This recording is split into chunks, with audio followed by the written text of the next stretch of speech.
Hi friends, అప్కమింగ్లో ఏం జరుగుతుందో వీడియోలో తెలుసుకుందాం. గగన్ వచ్చాడని చెప్పేసి శారద భోజనం పెడుతుంది.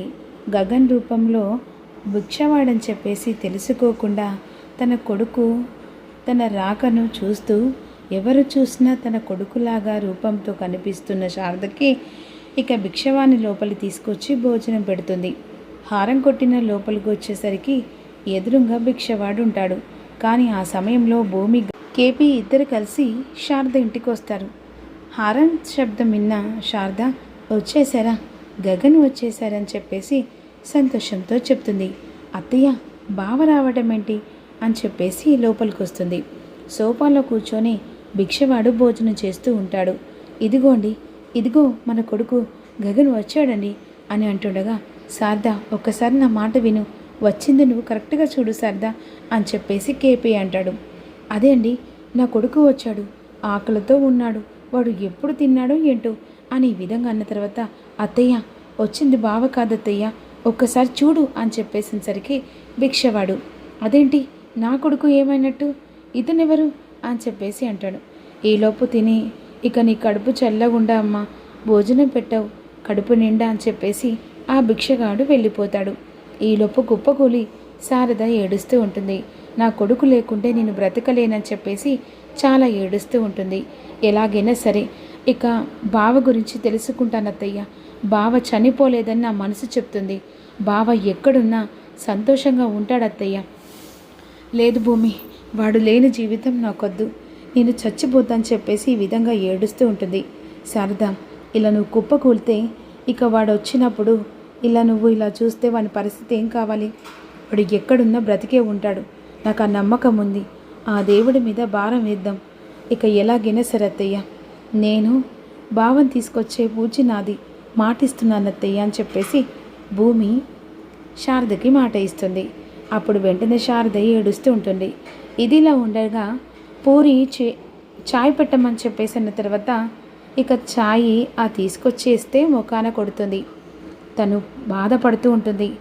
చేసిన పాపం పనికి ఫలితం శిక్ష అనుభవించక తప్పదు అన్నట్టుగా పూరికి అర్థమవుతూ ఉంటుంది.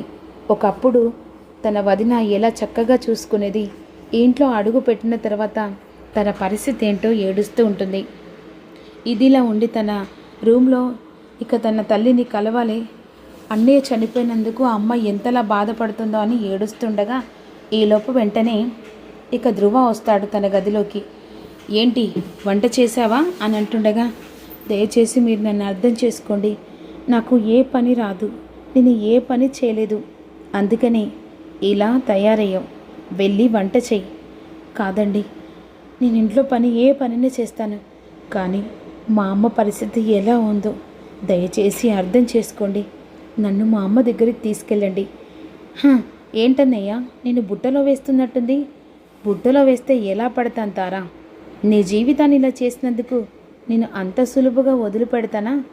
అన్నయ్య తన తల్లిని చూడడానికి తహతహలాడుతుంది కదా ఈ పూరి, వెళ్ళమనన్నయ్య, మెడలో తాళి తీసి పక్కనే పెట్టి శాశ్వతంగా ఇంట్లో నుంచి వెళ్ళమనండి, అప్పుడు నో అబ్జెక్షన్, ఎందుకంటే నన్ను మోసం చేసిన వాళ్ళని ఊరికి వదిలిపెట్టను కదా అని విధంగా మాట్లాడుతుండగా, ఏం మాట్లాడుతున్నావు తారా, పెళ్ళైన బంధాన్ని కనీసం దాన్ని అర్థం చేసుకోకుండా నువ్వు ఇలా మాట్లాడడం కరెక్ట్ కాదు, ఇంకొకసారి నా చెల్లికి ఎదురు సమాధానం చెప్తే మర్యాదగా ఉండదు పూరి, అయినా నమ్మించి మోసం చేసి గొంతులు కోసే రకాన్ని కాదు ఈ ధ్రువ, నా చెల్లెలి జీవితాన్ని ఇలా చేసినందుకు ప్రతిఫలం అనుభవించాలి మీ ఇంట్లో వాళ్ళు, నేను ఇలా టార్గెట్ చేసి టార్చర్ పెడితేనే ఆ గగన్ గాడికి ఎక్కడుందో తెలిసిపోతుంది, అప్పుడు నా చెల్లి మెల్లో 3 ముళ్ళు ఖచ్చితంగా వేస్తాడు, అసలు మా అన్నయ్య భూమి మీద బ్రతికి ఉంటేనే కదా, కావాలని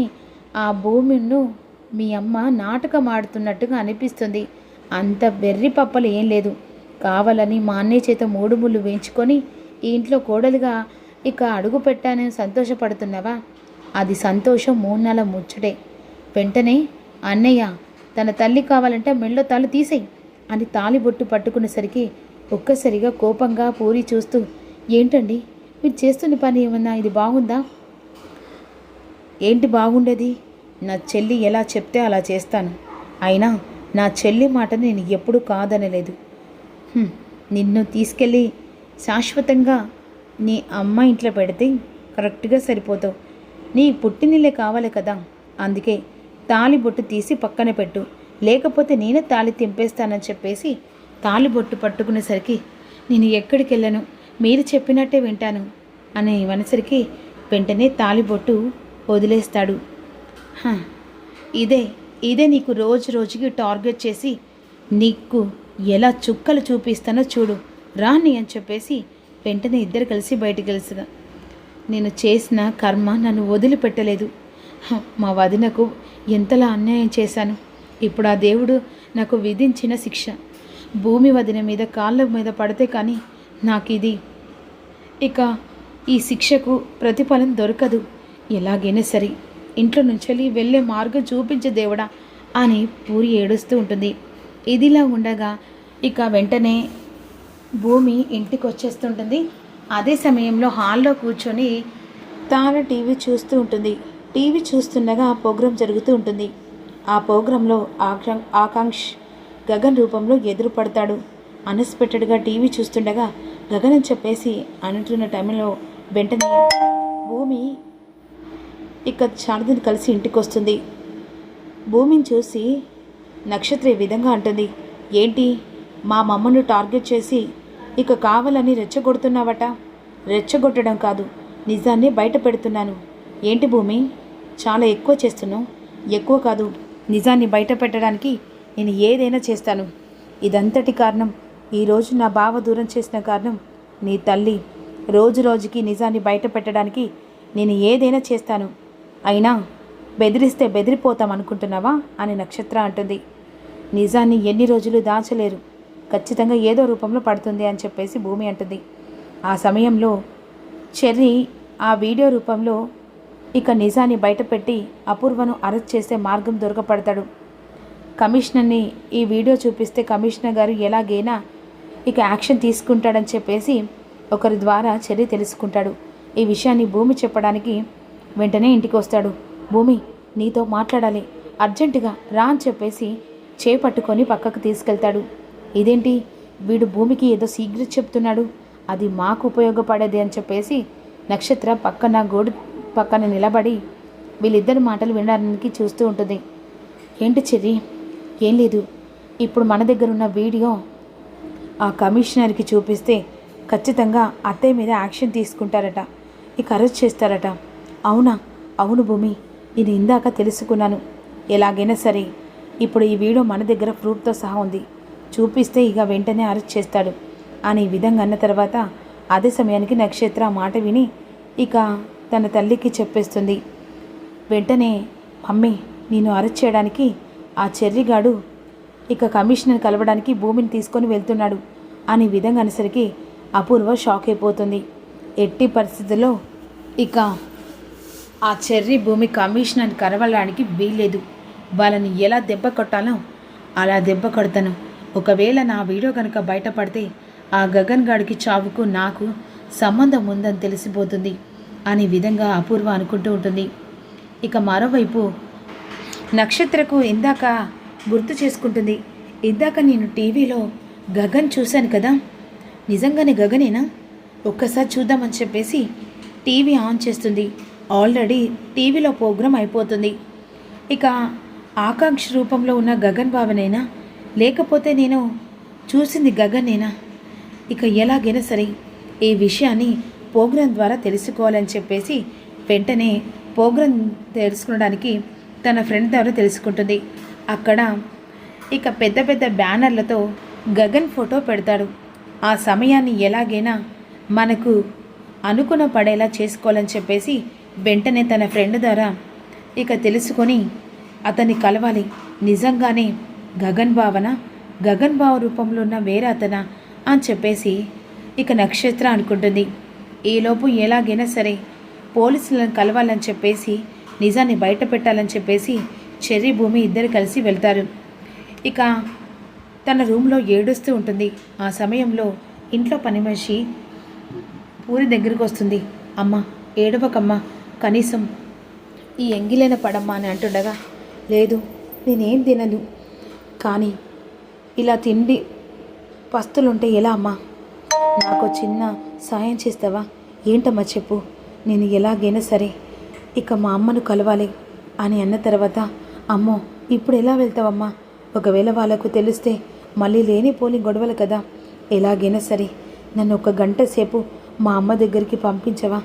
సరే అమ్మా, నేను వాళ్ళిద్దరు పండుకున్నారో చూసొచ్చిన తర్వాత మీరు వెనక నుంచి వెళ్తురు కానీ అనే విధంగా పని మనిషి లోపలికి వెళ్ళి చూసరికి అక్కడ ధ్రువ, తార పడుకుంటారు.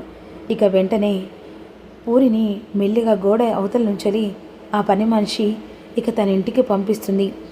శారదను తీసుకొని ఎలాగైనా కమిషనర్ కలవడానికి ఇక చెర్రి ఇద్దరు కలిసి భూమి శారద ఇంటికి వస్తాడు. అత్తయ్య, ఇక ఆ అపూర్వ బండారం బయట పెట్టాలంటే కమిషనర్ కలిసి బావ గురించి చెప్పాలి అని చెప్పేసిన తర్వాత, నా కొడుకు బ్రతుకున్నాడో లేదో అని ఈ విధంగా ఏడుస్తూ ఉంటుంది. బావ ఎలాగైనా బ్రతుకుంటాడు, నువ్వు ఏడవకత్తయ్య, నా మనసు చెప్తుంది బావ బ్రతుకున్నట్టు అనే విధంగా అంటుండగా ఈలోపు వెనక నుంచి వచ్చి డోర్ కొడుతూ ఉంటుంది. అదేంటి ఈ టైంలో ఎవరు డోర్ కొడుతున్నారని చెప్పేసి నేను వెళ్ళి చూస్తానని చెర్రి వెళ్ళి డోర్ ఓపెన్ చేసరికి వెంటనే పూరి ఈ టైంలోనా? ఇక వెంటనే అన్నయ్య అని చెప్పేసి గట్టిగా పట్టుకొని ఏడుస్తూ ఉంటుంది. ఆ సమయంలో పూరి లోపలికి వస్తుంది. అమ్మ అని చెప్పేసి గట్టిగా పట్టుకొని ఏడుస్తూ ఉంటుంది. అన్నయ్య లేడనమాట. అసలు ఈ ఒంటి నిండా దెబ్బలేంటి, ఇదంతా ఏంటి పూరి అని విధంగా భూమి కంగారు పడుతుండగా వెంటనే భూమి చూసి వదిన అని చెప్పేసి కాళ్ళ మీద పడిపోతుంది. భూమి ఇక ఒక్కసారిగా షాక్ అయిపోతుంది. ఏంటి పూరి, నువ్వు నా కాళ్ళ మీద పడిపోయిందంటే? ఫస్ట్ లేదు వదిన, నువ్వు నన్ను క్షమించావని చెప్పేసి అనేదాకా నేను ఇక్కడ నుంచి నీ కాళ్ళ నుంచి లేవను. ఎన్నో పాపం చేశాను, అన్నయ్య నేను విడగొట్టాను. ఈరోజు ఆ బాధ పడుతున్నాను. ఎందుకంటే కర్మ వదిలిపెట్టదంటారు కదా, ఇప్పుడు నా కర్మ నేను అనుభవిస్తున్నాను. ఏం మాట్లాడుతున్నావు? అవును వదిన, ఆ ఇంట్లో కోడలుగా అడుగు పెట్టడం కాదు కానీ రోజుకో ఇక వనమాసం ఏగుతున్నాను. ప్రతిసారి దెబ్బలు తింటూ ఉన్నాను. ఒంటి నిండా దెబ్బలను చూసి ఇక ఈ విధంగా శారద ఏడుస్తూ ఉంటుంది. అసలు ఏంటి ఈ దెబ్బలని? ఏంటమ్మా? అమ్మా, వాళ్ళు రోజు నన్ను టార్చర్ చేస్తున్నారమ్మా, రోజు నన్ను కొడుతున్నారు.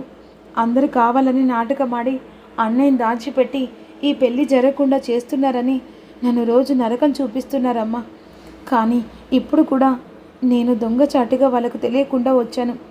ఇక కనీసం ఈ పాపమైనా కరుగుతుందని వదిన కాళ్ళ మీద పడడానికి వచ్చానమ్మా అనే విధంగా ఏడుస్తుండగా, ఎట్టి పరిస్థితుల్లో ఆ తార మారాలి, దువ్వ మారి ఇక నువ్వు ఆ ఇంటి కోడలుగా సంతోషంగా ఉండేలా నేను చేస్తాను. వద్దు వదిన, నిన్ను చూస్తేనే మండిపడుతుంది తార. ఇక నా వల్ల మళ్ళీ లేనిపోని గొడవలు. ఇప్పుడే నీకు చాలా అన్యాయం చేశాను, ఇక మళ్ళీ నీకు జీవితం మీద అన్యాయం చేయలేను. అసలు అన్నయ్య చనిపోయినంటే నమ్మశక్యం కాలేదు.